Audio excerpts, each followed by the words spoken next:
আজি আপোনালোকক দেখাব লৈছোঁ 3যোৰ টচৰ যোৰা আৰু যদি আপোনালোকৰ ভাল লাগিছে হোৱাটছআপ নাম্বাৰ মই ডেছক্ৰিপশ্যনত দি দিম আপোনালোকে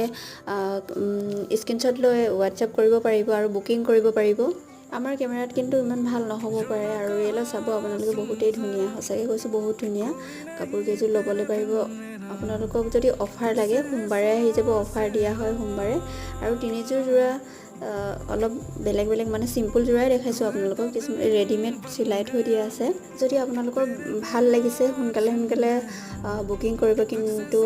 দেৰি কৰিলে আপোনালোকে নাপাবও পাৰে আৰু বহুত অৰ্ডাৰ আহি যায় বুকিং কৰি থৈ দিয়া হয় আৰু আপোনালোকে নাপাব সেইটো কাৰণে কৈছোঁ অকণমান জলদিকৈ কৰিব স্ক্ৰীনশ্বট ল'ব আৰু বুকিং কৰিব হোৱাটছআপ নাম্বাৰটো দিয়া হ'ব এই ডেছক্ৰিপশ্যন চেক কৰিব আৰু জনা মানুহৰ ওচৰত যাব ডেছক্ৰিপশ্যন চেক কৰিব আজি মোৰ ভিডিঅ'টো ইমানেই আছিলে যদি ভাল লাগিছে লাইক এটা কৰি দিব নেক্সট ভিডিঅ'ত সকলোকে লগ পাই আছোঁ ভাল ভিডিঅ' লৈ আহি আছোঁ আজিলৈ বাই বাই